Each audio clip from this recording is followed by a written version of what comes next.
नमस्कार, मैं पंडित संजय गिल्डियाल शास्त्री।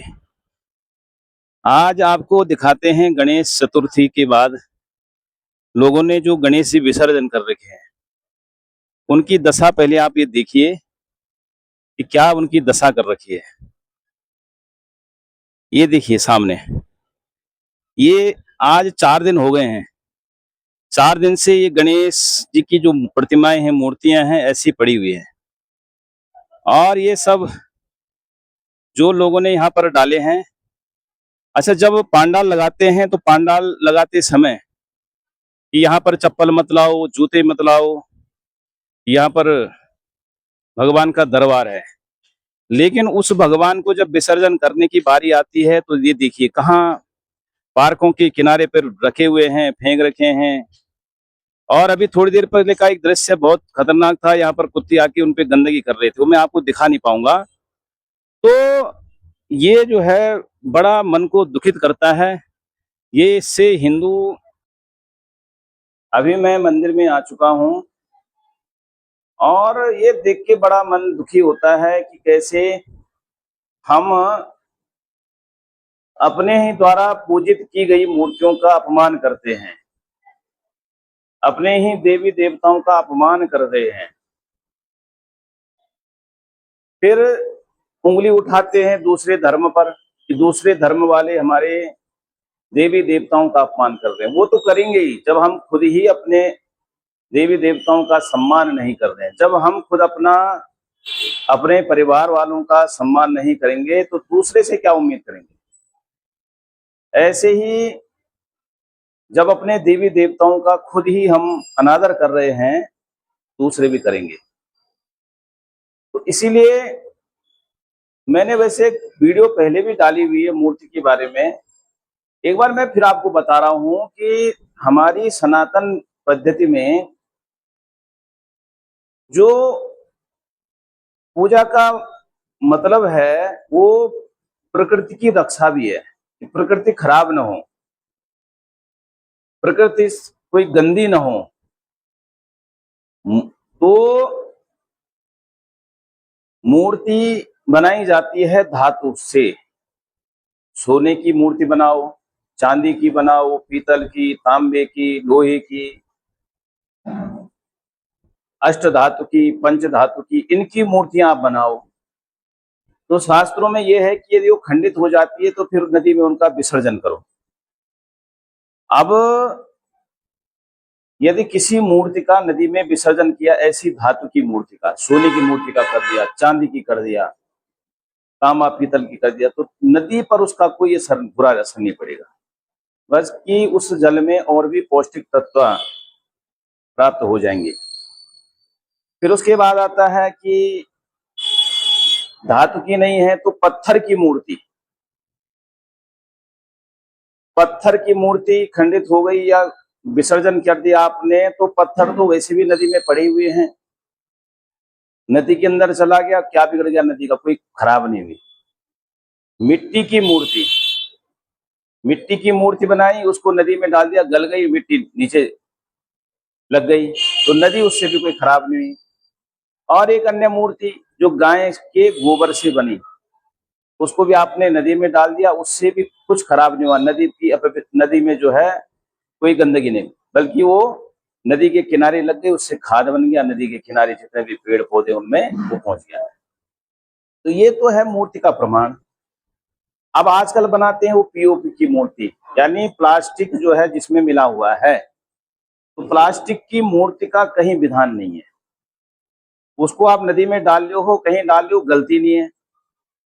और किनारे लग करके वो जो है पैरों के नीचे आ रही है, कुत्ते उसमें गंदगी कर रहे हैं, बड़ा अनादर हो रहा है। आप क्या सोच रहे हो, आप पुण्य कर रहे हो? पुण्य नहीं है ये पाप है, ये महापाप है, ये घोर पाप है। आप पूजा की जगह अपने लिए नरक का द्वार तैयार कर रहे हो, और अपने आने वाली पीढ़ियों के लिए भी आप गड्ढा खोद रहे हो। ये बहुत बड़ा पाप है कि आपने जिस मूर्ति की स्थापना करी, पूजन किया, पहले तो वो गलत किया आपने। वो जो है ये गलत परंपरा चली आ गई है कि चलो गणेश जी की मूर्ति ले आए, उसका पूजन किया, फिर उसको विसर्जन कर दिया। फिर भी एक मूर्ति के रूप में आप विसर्जन कर रहे हो, भाव है आपका, और उस भाव में आप विसर्जन कर भी रहे हो, तो पहले तो सही तरीके की, जो मैंने आपको बताया उस तरीके की मूर्ति बनाओ, और फिर सही तरीके से उसका पूजन अर्चन, पहले तो स्थापना उसकी सही तरीके से करो, सही जगह में करो, सही दिशा में करो, फिर सही ढंग से जो है उनका पूजन करो, प्रतिदिन का भोग आदि का की व्यवस्था करो। हुड़दंगबाजी कर रहे हो, जोर जोर से डीजे बजा रहे हो, नाच गाने कर रहे हो, नशे में धुत होकर के जो है वातावरण को गंदा कर रहे हो, फिर सोचो भगवान आशीर्वाद देंगे। वो आशीर्वाद नहीं देंगे। जब आप शास्त्र के खिलाफ काम करोगे, शास्त्र विहित काम नहीं करोगे, जो शास्त्रों में लिखी गई बातें हैं उनका उल्लंघन करोगे, तो वो पाप है, महापाप है, और इससे जो है आप और आपकी आने वाली पीढ़ी वो सब भुक्तभोगी होंगे। इसलिए अभी भी समझ जाओ, ये जो प्राकृतिक आपदाएं इतने आप देख रहे हो कि वहां प्राकृतिक आपदाएं आ गई, इतने लोग मर गए, वहां इतनी ऐसी घटना घट गई, गांव के गांव तबाह हो रहे हैं, इसका कारण क्या है? इसका कारण हमारी मनुष्यों के द्वारा की गई पाप। उसको जो है, वो तो परमात्मा है, वो सहन, एक सीमा होती है किसी भी चीज की सहन करने की। भगवान शंकर जो है, जिस दिन वो रुद्रावतार ले लेंगे, तांडव करना प्रारंभ कर देंगे, तो उस दिन जो है कौन बचाएगा?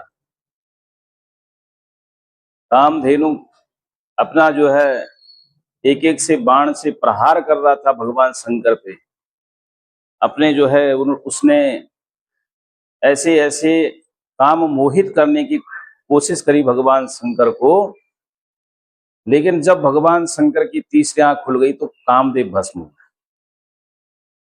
तो इसलिए वो परमात्मा यदि शिव है तो वो रुद्र भी है, यदि वो शंकर है तो वो महाकाल भी है। तो इसीलिए अभी भी वक्त है, जैसे शास्त्रों में बातें हैं उस हिसाब से आप पूजन करो, प्रतिष्ठा करो, यज्ञ करो, अनुष्ठान करो, दान करो, धर्म करो, जो करना है वो अपने शास्त्र की मर्यादा में रहकर करो। शास्त्र के खिलाफ जब काम करना प्रारंभ कर दोगे तो ये राक्षसों का काम है। शास्त्रों के खिलाफ हमेशा राक्षस प्रवृत्ति के लोगों ने काम किया, और राक्षसों का अंत हमेशा बुरा हुआ। तो इसलिए राक्षस मत बनिए, थोड़े में करिए, छोटे रूप में करिए। बहुत ऐसा नहीं कि दिखावा करना है, प्रपंच करना है, बड़े पांडाल लगाने, बड़ी मूर्ति लानी है, ऐसा कोई जरूरी नहीं। छोटे रूप में करो, रोज करो। ऐसे कोई थोड़ी कि उसी 10 दिन के अंदर करना आपने, ये किसी भी दिन की बात कर रहा हूं मैं आपको। दीपावली आती है, पुरानी मूर्तियों को पेड़ के नीचे डाल के आ जाते हो, मंदिरों के आगे डाल के आ जाते हो, और नई मूर्ति ले आते हो घर में।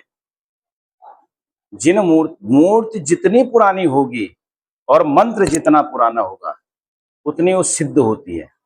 एक मंत्र को आप बार बार बार बार बार बार बोलते जा रहे हो, जपते जा रहे हो, स्मरण करते जा रहे हो, वो मंत्र सिद्ध हो जाएगा।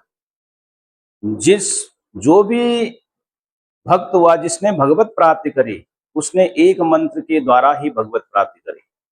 ध्रुव जी ने ओम नमो भगवती वासुदेवाय का जप करते करते भगवत प्राप्ति कर ली, और वाल्मीकि जी ने कहते हैं उल्टा नाम जप जप के ही भगवान की प्राप्ति कर ली। लेकिन एक मंत्र और एक मूर्ति, मूर्ति भी जितनी पुरानी होगी, पुरानी से पुरानी मूर्ति, उसमें सिद्धता आ जाती है। और जब मूर्ति सिद्ध हो गई, उसकी जब आप पूजा प्रतिष्ठा करोगे तो आप उसका फल मिलेगा। आजकल लोगों ने क्या, नई मूर्ति लाओ, सुंदर दिखनी चाहिए। अरे सुंदर क्या दिखनी है? वो कोई आप खिलौने ला रहे हो, गुड़िया ला रहे हो? ऐसा नहीं है। आप उस सुंदरता के चक्कर में मत पड़िए। आप उस जितनी पुरानी मूर्ति है उसकी पूजा करिए। और यदि आप नई मूर्ति ला करके और उन पुरानी मूर्तियों को किसी पेड़ के नीचे रख के आ जा रहे हो, किसी मंदिर के बाहर डाल के आ जाते हो, कहीं भी इधर उधर डाल के आ जाते हो, और फिर वो नई मूर्ति घर में लाते हो, फिर सोचते हो कि घर में सुख समृद्धि आएगी। नहीं, वो कलह लाएगी घर में, वो झगड़ा आएगा उससे घर में, क्योंकि आपने जो थोड़ा बहुत सिद्ध हो रखी थी वो मूर्ति, उसको तो बाहर डाल के आ गए आप उसको, और उस वो वहां पर गंदगी में पड़ी हुई है वो मूर्ति, बिना मतलब कि वो खंडित नहीं हुई, कुछ उसका बिगड़ा नहीं, और आप उसको बाहर डाल के आ गए। तो इसीलिए शास्त्र प्रमाणित बातें आप जानिए। जो ये सोशल मीडिया में अनाप शनाप आपको बताते हैं, आजकल एक एक से बातें, अनर्गल बातें, जिन्होंने शास्त्र कभी पढ़े नहीं, जिन्होंने कभी शास्त्रों का अध्ययन नहीं किया, जिन्होंने कभी गुरुकुल नहीं देखा, जिन्होंने कभी गुरुमुख से कोई शिक्षा नहीं ली, अनर्गल बातें आपको बताते हैं, उनके चक्कर में मत पड़ो।